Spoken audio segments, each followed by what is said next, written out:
हज़रत मूसा अलैहिस्सलाम एक दिन अल्लाह के साथ मुलाकात करने के उद्देश्य से तूर पहाड़ की ओर चल पड़े। तूर पहाड़ पर पहुंचाकर खुद अल्लाह पाक रब्बुल आलमीन गैबी आवाज़ के ज़रिए मूसा अलैहिस्सलाम से बात करने लगे। मूसा अलैहिस्सलाम ने कहा, हे अल्लाह, मैं ये जानना चाहता हूँ कि जन्नत में मेरे साथ कौन होगा? तब अल्लाह पाक रब्बुल आलमीन ने कहा, हे मूसा, बनी इसराइल में एक कसाई है, जो तुम्हारे साथ ही जन्नत में जाएगा और तुम्हारे साथ रहेगा। तब मूसा अलैहिस्सलाम ने कहा, हे अल्लाह, आपने मुझे एक नबी के तौर पर चुना है। मेरे साथ नबी, रसूल, अल्लाह के अवलिया और दरवेश जन्नत में रहेंगे, तो फिर वह कसाई क्यों? मूसा अलैहिस्सलाम ने और कहा, हे अल्लाह पाक रब्बुल आलमीन, कृपया मुझे उस कसाई का पता बताएं ताकि मैं देख सकूं कि वह कौन सा ऐसा अमल करता है जिसके कारण वह मेरे साथ जन्नत में रहेगा। महाल अल्लाह पाक रब्बुल आलमीन ने कहा, हे मूसा, आज तुम घर लौट जाओ। कुछ दिन बाद मैं तुम्हें बुलाऊंगा और उस कसाई का पता बता दूंगा। तब मूसा अलैहिस्सलाम ने अल्लाह पाक के इस आदेश को सुनकर घर लौटने का फैसला किया। इस तरह कुछ दिन और बीत गए। एक दिन हजरत मूसा अलैहिस्सलाम सफर के लिए निकल पड़े। जब वह रास्ते में जा रहे थे, एक महिला उन्हें रोते हुए खड़ी हुई मिली। वह महिला मूसा अलैहिस्सलाम को देखकर उनके पास आई और बोली, हे अल्लाह के नबी, क्या आप तूर पहाड़ पर अल्लाह से बात करने जा रहे हैं? अगर आप जा रहे हैं तो कृपया मेरे बारे में अल्लाह से जरूर पूछिए। अल्लाह ने मुझे संतान क्यों नहीं दी? मेरी शादी को कई साल हो गए हैं, फिर भी मैं अब तक मां नहीं बन पाई। क्या अल्लाह से पूछिएगा कि क्या मैं कभी मां बन सकूंगी, या फिर मेरी कोई गलती के कारण अल्लाह ताला मुझे संतान नहीं दे रहे हैं?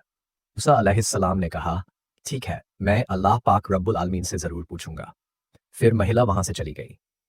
अब मूसा अलैहिस्सलाम महिला का सवाल सुनकर थोड़े चौंक गए, इसलिए उन्होंने किसी और जगह यात्रा करने का इरादा नहीं किया। अब वह अल्लाह पाक रब्बुल आलमीन से बात करने के लिए तूर पहाड़ की ओर रुखसत हो गए। तूर पहाड़ पर जाकर हजरत मूसा अलैहिस्सलाम ने अल्लाह से पूछा, हे अल्लाह, मैं रास्ते में एक महिला को रोते हुए देखा। उसने मुझसे पूछा कि मेरी शादी को कई साल हो गए, फिर भी मुझे संतान क्यों नहीं मिली? तब महान अल्लाह पाक रब्बुल आलमीन ने गैबी आवाज में कहा, हे मूसा, तुम उसे बता दो कि उस महिला की किस्मत में संतान देना नहीं था, इसलिए वह इतने सालों बाद भी मां नहीं बन सकी। बेटा या बेटी अल्लाह के द्वारा ही दी जाती है, और जो अल्लाह ताला देता है वही मिलता है। यह सुनकर मूसा अलैहिस्सलाम घर की ओर लौटने लगे। घर जाते हुए उन्होंने उस महिला का ख्याल किया और इसलिए उन्होंने सीधे घर न जाकर उस महिला के घर जाने का फैसला किया। महिला ने हजरत मूसा अलैहिस्सलाम को आते देखा और वह चौंक गई। फिर उसने कहा, हे अल्लाह के नबी, क्या आप अल्लाह ताला से मेरा सवाल पूछकर आए हैं?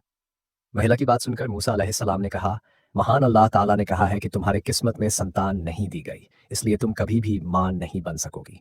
ये सुनकर महिला की आंखों में आंसू भर आए और वह जोर जोर से रोने लगी। फिर हजरत मूसा अलैहिस्सलाम वहां से चले गए।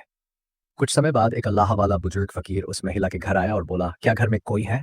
मैं एक बुजुर्ग फकीर हूँ, कई दिनों से कुछ नहीं खाया, मुझे बहुत भूख लगी है, कृपया अल्लाह के नाम पर मुझे कुछ दान दें। निश्चित रूप से अल्लाह पाक आपकी नीयत पूरी करेंगे। महिला ने फकीर की बात सुनी और उसे घर में आने दिया, फिर उसे 4 रोटियां खाने के लिए दी। तब महिला ने कहा, आप तो अल्लाह ताला के फकीर हैं, क्या आप अल्लाह से दुआ करेंगे कि वह मुझे संतान दे? मेरे पास तो कोई संतान नहीं है। फकीर ने रोटियों खिलाने के बाद अल्लाह से दुआ की, हे अल्लाह, तू इस महिला को संतान दे। फिर फकीर उस घर से चले गए। कुछ साल बाद हजरत मूसा अलैहिस्सलाम कहीं यात्रा पर जा रहे थे। रास्ते में वह उस महिला के घर के पास से गुजर रहे थे। तभी उन्हें उस रोती हुई महिला का ख्याल आया। उन्होंने महिला के घर की ओर रुख किया और देखा कि वह महिला एक छोटे से बच्चे के साथ खुश होकर खेल रही थी। महिला हजरत मूसा अलैहिस्सलाम को देखकर बाहर आई और बोली, हे अल्लाह के नबी मूसा, आपने तो कहा था कि मेरे किस्मत में संतान नहीं है, लेकिन अल्लाह ने मुझे तो एक बच्चा दिया है। यह सुनकर हजरत मूसा अलैहिस्सलाम हैरान हो गए और इसका कारण जानने के लिए वह तूर पहाड़ की ओर रुखसत हो गए।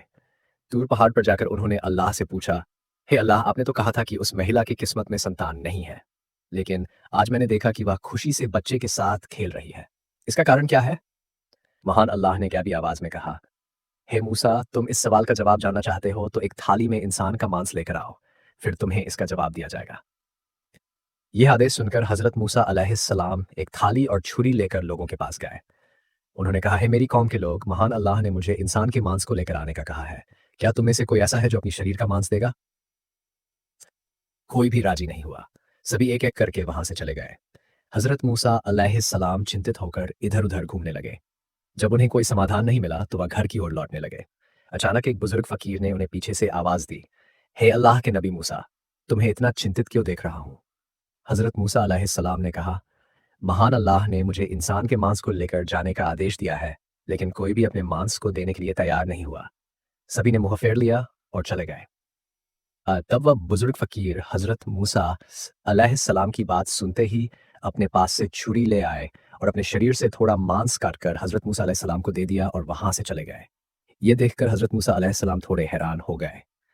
फिर हजरत मूसा अलैहिस्सलाम उस मांस के साथ फिर से तूर पहाड़ की ओर चल पड़े और उन्होंने कहा, हे अल्लाह, मैंने इंसान का मांस ले लिया है, लेकिन जिनके पास इसे देने के लिए कहा था उन्होंने सबने मुंह मोड़ लिया और चले गए। सिर्फ एक बुजुर्ग फकीर ने अल्लाह का नाम सुनते ही अपनी शरीर से मांस काटकर मुझे दे दिया। तब महान अल्लाह पाक रब्बुल आलमीन ने गैबी आवाज के जरिए हजरत मूसा अलैहिस्सलाम से कहा, हे मूसा, इस मांस के लिए सब लोगों के पास जाने की जरूरत नहीं थी। तुम खुद ही पर्याप्त थे। इसके माध्यम से तुमने अपना सवाल का जवाब पा लिया। वह बुजुर्ग फकीर जैसे ही अल्लाह का नाम सुनता है अपनी शरीर का मांस काटकर अल्लाह पाक को दे देता है। उसी फकीर की दुआ के कारण मैंने उस महिला को संतान दी। हे मूसा, जो व्यक्ति अल्लाह की राह में सब कुछ अर्पित कर देता है, जो कुछ भी है उसे दान कर देता है, अल्लाह ताला उसे सब कुछ दे देता है। यहाँ तक कि वह लिखा हुआ तकदीर भी बदल देता है। इस उत्तर को सुनने के बाद हजरत मूसा अलैहिस्सलाम अल्लाह पाक रब्बुल आलमीन के आदेश से घर लौट आए। फिर कुछ दिन बीत गए। एक दिन हजरत मूसा अलैहिस्सलाम के मन में यह बात आई कि अल्लाह पाक रब्बुल आलमीन ने कहा था कि कसाई उनके साथ जन्नत में होगा। इस सवाल का जवाब जानने के लिए हजरत मूसा अलैहिस्सलाम फिर से तूर पहाड़ की ओर रवाना हो गए। तूर पहाड़ पर पहुंचकर हजरत मूसा अलैहिस्सलाम ने कहा, हे अल्लाह पाक रब्बुल आलमीन, आपने कहा था कि कसाई मेरे साथ जन्नत में होगा। मैं जानना चाहता हूँ वह कसाई कौन सा ऐसा अमल करता है जिसके कारण वह मेरे साथ जन्नत में रहेगा। फिर महान अल्लाह ताला ने गैबी आवाज के माध्यम से उस कसाई का ठिकाना बता दिया। इसके बाद अगले दिन हजरत मूसा अलैहिस्सलाम एक रास्ता पार करते हुए उस कसाई के पास पहुंचे। कुछ देर बाद हजरत मूसा अलैहिस्सलाम ने देखा कि वह कसाई मांस के टुकड़े लेकर अपने घर की ओर चल पड़ा। हजरत मूसा अलैहिस्सलाम भी कसाई के पीछे पीछे चल पड़े। एक समय के बाद वह कसाई अपने घर पहुंचा।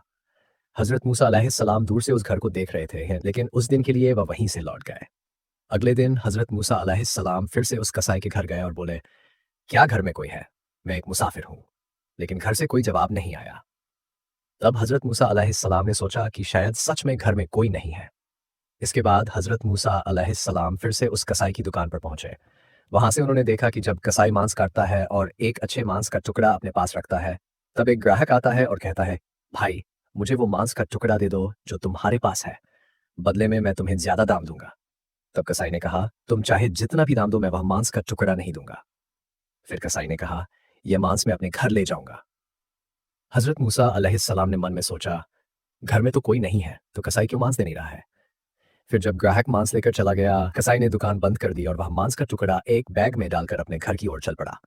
ये देखकर हजरत मूसा अलैहिस्सलाम उसके पीछे पीछे चल पड़े। जब कसाई अपने घर पहुंचा, उस समय हजरत मूसा अलैहिस्सलाम ने घर से बाहर से आवाज दी, क्या घर में कोई है? मैं एक मुसाफिर हूँ। फिर कसाई बाहर आकर हजरत मूसा अलैहिस्सलाम से पूछा, क्या आप चाहते हैं? भाई, आप कौन हैं? मुझे तो ठीक से पहचान नहीं पाया। तब हजरत मूसा अलैहिस्सलाम ने कहा, मैं एक मुसाफिर हूँ। क्या आप मुझे इस रात को अपने घर में ठहरने का स्थान देंगे? कल सुबह होते ही मैं अपने गंतव्य की ओर चल दूंगा। कसाई ने कहा, बिल्कुल, आप आए, मैं आपको अपने घर में आश्रय दूंगा। फिर कसाई ने कहा, आप यहाँ बैठिए, मैं पास के कमरे में थोड़ा काम कर रहा हूँ। इस कहकर कसाई उस कमरे की ओर बढ़ गया। हजरत मूसा अलैहिस्सलाम ने देखा कि कसाई उस कमरे में अकेले रोटियां बना रहा था और मांस पका रहा था। फिर कुछ समय बाद हजरत मूसा अलैहिस्सलाम ने देखा कि कसाई धीरे धीरे एक वृद्ध महिला को आदब के साथ लेकर आ रहा था। फिर उसने मांस और रोटियां वृद्धा को प्यार और स्नेह से खिलाई, जैसे एक छोटी बच्ची को उसकी माँ प्यार और स्नेह से खिलाती है। कुछ देर बाद कसाई कुछ मांस और रोटियां लेकर हजरत मूसा अलैहिस्सलाम के पास आया और कहा, ओ मुसाफिर भाई, ये लीजिए आपका खाना। मुझे थोड़ा समय लग गया, इसके लिए मुझे खेद है। फिर कसाई ने कहा, असल में मुझे कुछ काम था, इसलिए मैं आपको खाना पहले नहीं दे सका। हजरत मूसा अलैहिस्सलाम ने कहा, ठीक है, लेकिन आप पहले ये बताइए कि यह वृद्ध महिला कौन है। कसाई ने जवाब दिया, यह वृद्धा मेरी माँ है। इस दुनिया में मेरी माँ के अलावा मेरा कोई नहीं है, और मेरी माँ के लिए भी इस दुनिया में मैं ही उनका एकमात्र सहारा हूँ। मेरी माँ अब वृद्ध हो चुकी है, ठीक से चल फिर नहीं सकती और अच्छे से खा भी नहीं सकती, इसलिए मैं रोज दुकान से नरम मांस के अच्छे टुकड़े लाकर घर में माँ को पकाकर खिलाता हूँ। यह सुनकर हजरत मूसा अलैहिस्सलाम ने देखा कि कसाई अपनी माँ के प्रति किस तरह से श्रद्धा और स्नेह दिखा रहा था। हजरत मूसा अलैहिस्सलाम हैरान हो गए। फिर हजरत मूसा अलैहिस्सलाम ने पास के कमरे से देखा कि वृद्धा महिला अपनी आंखों से आंसू बहाते हुए दुआ कर रही थी। उसने हाथ उठाकर अल्लाह से दुआ की, हे अल्लाह, तू रहमान और रहीम है, तू गफूर और रहीम है, तू सब कुछ जानता है। इस धरती पर कुछ भी ऐसा नहीं है जिसकी खबर तुझसे छिपी हो। मेरे बेटे इस कसाई की सेवा में मैं खुश हूँ। ओ अल्लाह, माँ होते हुए मैंने तेरे दरबार में अपने बेटे के लिए दुआ की है। फिर हज़रत मूसा अलैहिस्सलाम ने देखा कि वृद्धा माँ की दुआ के कारण अल्लाह ताला ने कसाई को हज़रत मूसा अलैहिस्सलाम के साथ जन्नत में स्थान देने की व्यवस्था की। इसके बाद हज़रत मूसा अलैहिस्सलाम घर न जाकर तुर पहाड़ की ओर रवाना हो गए। तुर पहाड़ पर जाकर हज़रत मूसा अलैहिस्सलाम ने कहा, मैं कसाई के घर गया और देखा कि कसाई केवल अपनी माँ की अत्यधिक सेवा के अलावा और कुछ नहीं करता। तभी एक गैबी आवाज़ के माध्यम से महान अल्लाह पाक रब्बुल आलमीन ने कहा, हे मूसा, तुम जान लो कि कसाई तुम्हारे साथ जन्नत में जाएगा। इसका कारण उसकी माँ की सेवा और उसका अपनी माँ के प्रति प्रेम है। कसाई की माँ आंसू बहाकर और दुआ करती हुई अपने बेटे के लिए दुआ कर रही थी कि अल्लाह, मेरा बेटा कसाई हज़रत मूसा अलैहिस्सलाम के साथ जन्नत में जाए। अल्लाह ताला कभी भी माँ की दुआ को नकारता नहीं है। हे मूसा, कसाई का असली अमल उसकी माँ के प्रति प्रेम, सेवा और स्नेह है, जिसके कारण वो तुम्हारे साथ जन्नत में जाएगा। सुबहान अल्लाह। अगर आपको हमारी कहानी अच्छी लगी हो, तो चैनल को सब्सक्राइब करना न भूलें। साथ ही अपनी राय हमें बताएं।